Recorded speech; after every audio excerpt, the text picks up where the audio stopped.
할렐루야. 안녕하세요. 오늘 이 시간에는 에스더서 35강째 말씀인데요. 본문은요, 에스더서 9장 29절에서 32절 말씀이 되겠습니다. 먼저 에스더서 9장 29절을 읽겠습니다. 아비하일의 딸 왕후 에스더와 유다인 모르드게가 전권으로 글을 쓰고 부림에 대한 이 둘째 편지를 굳게 지키게 하되. 자, 여기 35번째 이 말씀에서는요,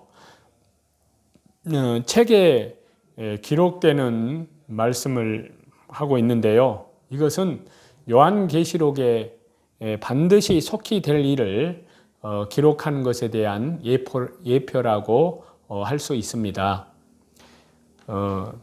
에스더와 모르드게가 전권으로 글을 써서 둘째 편지를 지키게 한 것은요, 부림절의 중요성을 의미하는데요. 여기 29절 이 말씀 가운데 전권이란 히브리어로 이제 원문을 보면은요, 이기다, 압도하다 라는 어근에서 유래해서요, 권위와 권력과 힘을 의미하는데요. 이는 모르드게와 에스더가 온 힘을 다해서 둘째 편지, 즉 부림절의 규례를 지키도록 했음을 뜻하는데요. 이는 다른 한편으로 보면은요, 그만큼 부림절 규례에 온 힘을 쏟았다는 의미가 있고요, 이 규례를 힘써 지키게 하였다는 것을 뜻합니다. 그만큼 부림절이 중요하기 때문인데요. 왜냐하면요, 이는 그들 자신들의 힘이나 권세나 그러한 것으로가 아니라 오직 창조주 하나님의 힘과 하나님의 권세로 대적에게 노임을 받았기 때문입니다. 에스더서에는 이 사실을 겉으로는 드러내지는 않지만요, 부인할 수 없을 만큼 확실하게 이 사실을 강조해서 말씀하고 있습니다. 둘째 편지가 화평하고 진실한 말로 쓰여졌다는 것은요, 부림절의 성격이 화평하며 진실한 것임을 뜻한다고 할 수 있습니다. 그래서 에스더서 9장 30절과 31절을 보시면요, 화평하고 진실한 말로 편지를 써서 아수르의 나라 127지방에 있는 유다 모든 사람에게 보내어 정한 기간에 이 부림일을 지키게 하였으니 라고 말씀을 하고 있는데요. 이 말씀은 둘째 편지의 성격을 보여주고 있습니다. 부림절을 지키는 것은요, 결코 강압적이거나 위압적인 것이 아닙니다. 이는 화평하고 진실한 말로 구면이 된 것인데요. 여기서 화평하고는 평강으로 종종 번역이 되는 히브리 말로 샬롬이고요. 진실은 진리로 번역되는 에메트입니다. 히브리 발음으로요. 즉 부림절은 유대인들에게 화평과 평강을 가져다 주었고요, 진실하신 하나님, 진리이신 하나님께서 그들을 진리 가운데 세우는 절기인 것입니다. 사실 하나님도, 하나님의 평강도, 하나님의 진리도 에스더서에는 표현되어 있지 않지만요, 이 모든 것은 에스더서에 충족하게 암시되어 있다 할 수 있습니다. 부림에 대한 일을 견고히 한 것은요, 에스더에 기록된 대로 유다인들이 부림절을 지켰음을 뜻합니다. 그래서 에스더 9장 32절에 보면요, 에스더의 명령이 이 부림에 대한 일을 견고하게 하였고 그 일이 책에 기록되었더라.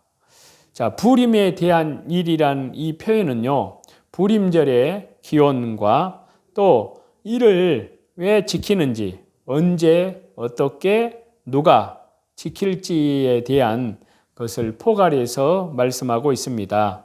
이 모든 내용이요, 에스더가 보낸 둘째 편지에 기록되어 있다는 것인데요.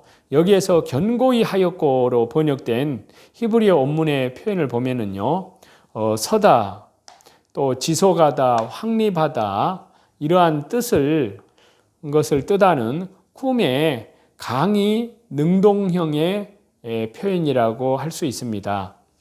이 표현은 27절에 뜻을 정하고로 번역된 단어와 같은데요. 27절은 유다인들이 불임절을 확실히 자자손손 지킬 것을 다짐하는 내용인데요. 이를 에스더의 명령이 재차 더욱 확실하게 하였음을 뜻합니다. 에스더와 모르드게가 둘째 편지를 굳게 지키게 한 것은요, 참 교회와 참된 주의 백성들이 요한계시록을 확고히 지키는 것에 대한 의미라고 할 수 있습니다.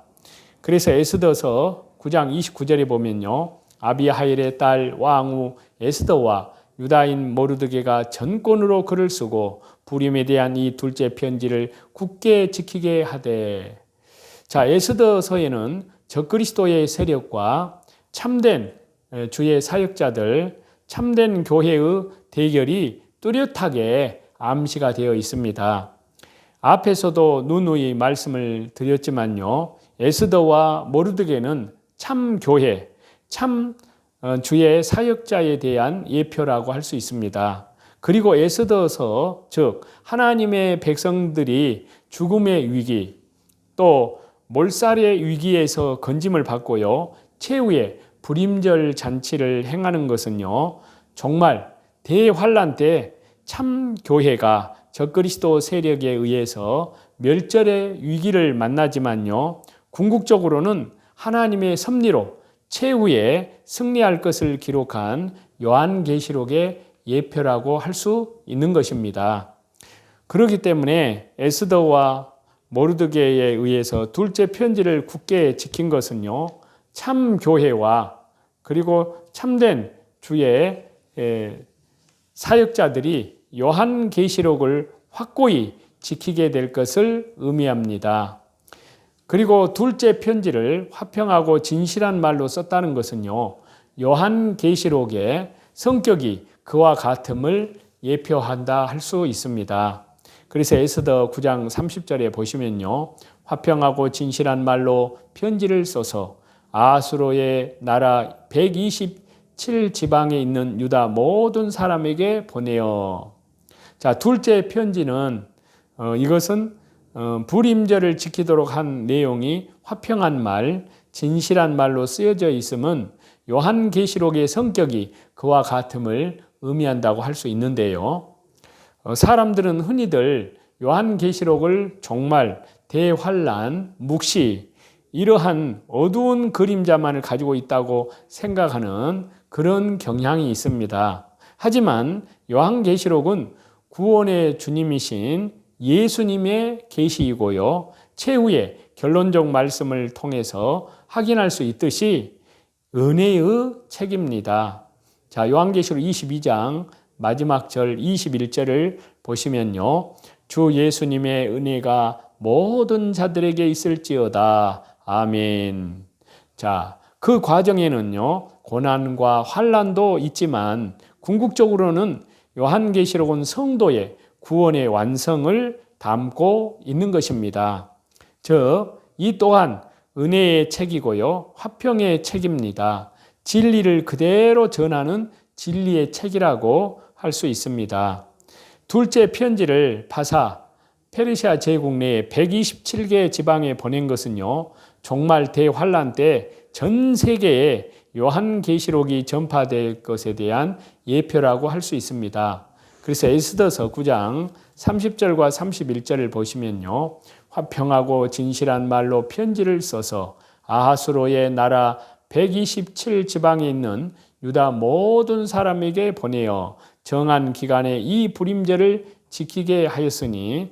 둘째 편지, 이것은요, 즉 불임절 준수 내용을 담은 서신이 127개 도에 달하는 제국 페르시아 제국 전역에 증거된 것은요, 종말 대환란 후에 성도가 승리하고 최후의 천년왕국 혼인잔치를 즐길 것에 대한 예언한 요한계시록이 전 세계 증거됨을 예표한다 할 수 있습니다.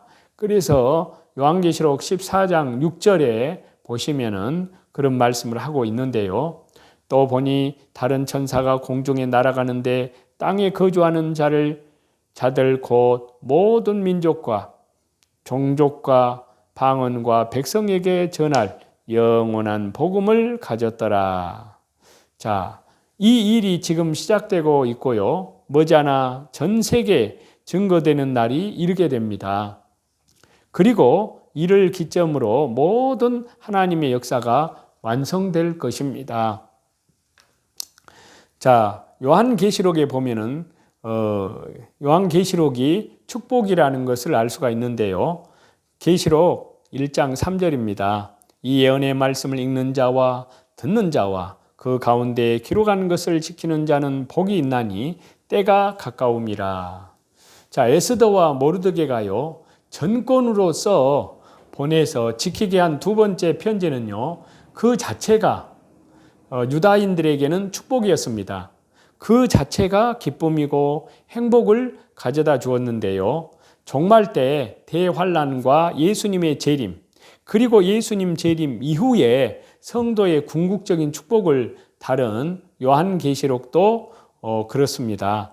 이를 읽는 자들, 즉 전하는 자들, 이를 듣는 자들, 그리고 이를 지키는 모두에게 축복입니다. 흔히들 계시록을 묵시 종말 예언이라고 하여서 두렵고 공포스러운 내용으로만 이해하는 일들이 있습니다. 결코 그렇지 않습니다. 요한계시록은 그 자체가 축복을 주기 위한 축복된 예언이고요. 그렇기 때문에 요한계시록을 가까이 해서 이를 읽고 듣고 지키는 자들이 되라고 말씀하고 있습니다. 이제 또 요한계시록 3장 20절을 보시면요, 바로 요한계시록을 먹고 이기게 되는 것에 대한 내용인데요. 볼지어다 내가 문 밖에 서서 두드리노니 누구든지 내 음성을 듣고 문을 열면 내가 그에게로 들어가 그와 더불어 먹고 그는 나와 더불어 먹으리라. 이기는 그에게는 내가 내 보좌에 함께 앉게하여 주기를 내가 이기고 아버지 보좌에 함께 앉은 것과 같이 하리라. 자, 에스더와 모르드게에 의해서 보내진 이 편지는요, 하나님 백성의 궁극적인 승리의 확정입니다. 요한계시록도 마찬가지 그렇습니다. 요한계시록은 궁극적으로 승리를 위해서 주어진 것인데요. 자, 여기 계시록 3장 20절에서 21절에 먹고라는 표현은 헬라어로 이는 저녁 식사를 하다라는 의미입니다. 여기에서 저녁은요, 정말 재림이란 그 시점과 관련됩니다. 주 예수님 종말 재림 때 계시를 담은 요한계시록을 먹으면 이기게 된다는 것인데요. 그렇습니다. 요한계시록은 정말 재림, 요한계시록을 생명책에 기록된 자만이 짐승 적그리스도에게 승리합니다. 정말 대환란 때 짐승 적그리스도에게 굴복하지 않은 자들은 최후에 예수님과 더불어 승리의 영광을 차지합니다. 하나님 보좌에 예수님이 앉으신 것처럼 천년왕국에서 최후의 승리자로 통치의 영광을 누리게 됩니다. 그래서 요한계시록을 먹고 다시 예언해야 할 것을 요한계시록에서는 말씀하시는데요.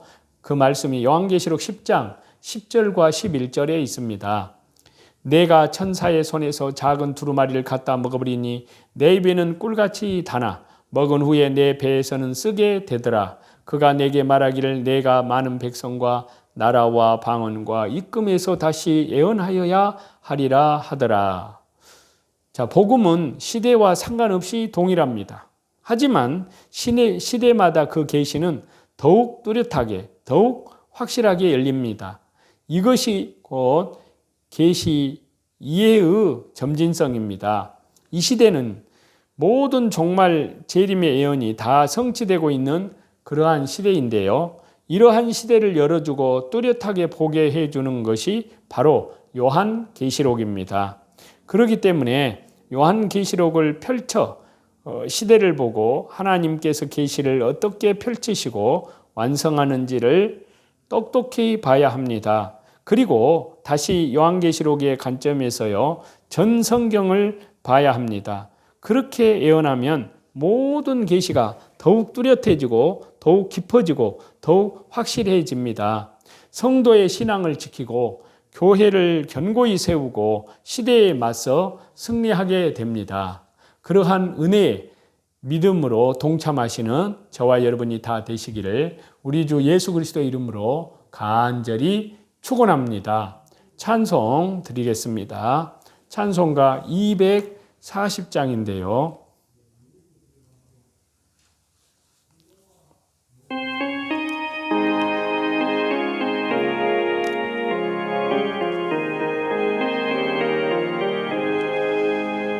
주가 맡긴 모든 역사 힘을 다해 마치고 밝고 밝은 그 아침을 맞을 때 요단강을 건너가서 주의 손을 붙잡고 기쁨으로 주의 얼굴 배우리. 나의 주를 내가 그의 곁에 서서 배우며 나의 주를 손에 못자국을 보아 알겠네. 하늘나라 올라가서 주님 앞에 절하고 온유하신 그 얼굴을 배울 때 있을 곳을 예비하신 그 신사랑 고마워 나의 주께 기쁜 찬송 드리리. 나의 주를 내가 그의 곁에 서서 배우며 나의 주를 손에 못자국을 보아 알겠네. 이 세상을 일찍 떠난 사랑하는 성도들 나를 맞을 준비하고 있겠네. 저희들과 한 소리로 찬송 부르기 전에 먼저 사랑하는 주를 배우리. 나의 주를 내가 그의 곁에 서서 배우며 나의 주를 손에 못자국을 보아 알겠네.